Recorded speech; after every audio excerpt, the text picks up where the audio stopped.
Many people face constant pressure to look perfect.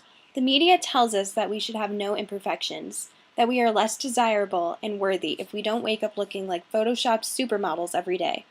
However, some people face even more pressure than we usually feel. Kellen McGee is a sophomore at Pepperdine who also has an awesome side job. She is an actress and singer who has been on countless TV shows and music videos, including Victorious and CSI. However, the limelight comes with a huge price tag. When I was 15, I moved to LA from Alabama.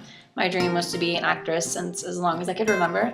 So I moved to Studio City and I started taking acting classes and going to auditions and anything I could find. I saw an open casting call for a new manager and I went, and that night I ended up getting signed after a couple meetings and stuff to a new manager, and my first manager actually, and I was so excited. Although Kellen was doing what she loved by following her passion of acting, she started getting influenced in a negative way. I started going in for meetings with my manager after he called me in, and slowly but surely he told me that I was getting kind of chunky and that I wasn't skinny or pretty enough to be on TV. So it was really upsetting, especially being 15, 16 years old, to be told those things. And when I asked him what I should do about it, he winked at me and said, "Figure something out." Unfortunately, pressure from her manager and the need for perfection caused Kellen to develop an eating disorder. It took over her life and robbed her from any opportunity to live normally. Around that time when my manager told me that I needed to figure out a way to lose weight, and I realized that an eating disorder is what he was hinting at, because it's Hollywood and that's normal for teenage girls, especially in the acting industry. It started very slow. I have always been a huge food lover, so stopping eating was at first pretty hard for me because that was like mind over matter. Like I just wanted to eat all the time. But knowing how much I wanted to be in the industry and how much I thought this manager could do for me, I started eating less and less, and to the point where my parents started to notice, but I just always told them I didn't feel well. And then that didn't do enough, like it didn't show enough results quick enough for me.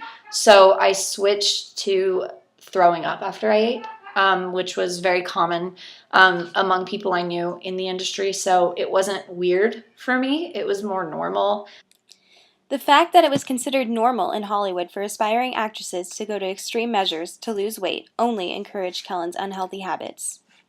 And it got to the point where I would distract myself for hours at a time so that I wouldn't have the need to eat. There were some days I would go literally days without eating because I wouldn't get off my couch. And because the fact that I was in LA alone trying to act, I didn't have my parents there to tell me to get up or my parents there to tell me to eat. They would visit occasionally, but I was mostly by myself. It got to the point where like simple daily tasks were too much for me to do, like picking up a box or walking up a flight of stairs. Like all of that was like too hard for me at a 16-year-old girl who I was like a 6 or an 8 in jeans. And in a span of 2 or 3 months, I became a 00, youth size 12 in jeans. So I went from like 140 to 95 pounds in like 3 months, which in Hollywood, that's normal. So I didn't see anything wrong with it, and it got to the point where my friends noticed, my parents started noticing, and it just spiraled out of control. Eventually, the changes in Kellen became too much for her family and friends to ignore, and she realized that her eating disorder had gone too far.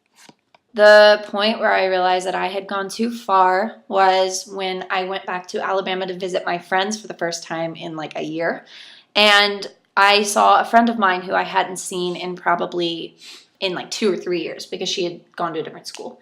And I ran up to her and I hugged her, and I was expecting her to be so excited to see me. But the first thing she said to me is, "What the heck, Helen, you're so skinny, what's wrong?" She didn't even say hi. She didn't even like hug me. She pushed me back. And the first thing she said is, "What's wrong with you?"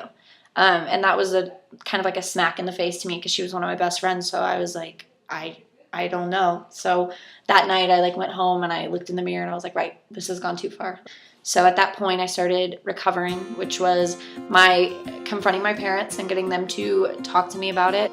At that point, I realized that it was a problem. So I was fighting myself to make it better. Like, I didn't want to throw up anymore. I didn't want to starve myself anymore. I realized even though I felt like I had to be this way to act, that's not true at all. I mean, you can look at people like Jennifer Lawrence or Queen Latifah, and they love their bodies and they're curvy, and people love them too. So at that point is when I realized I needed to get better. And as of this year, I have been 3 years clean of eating disorders.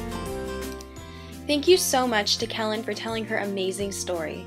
It takes strong and inspirational people like her who are courageous enough to talk about their experiences who will make a difference. Maybe one day we'll embrace and love ourselves for who we are, imperfections and all.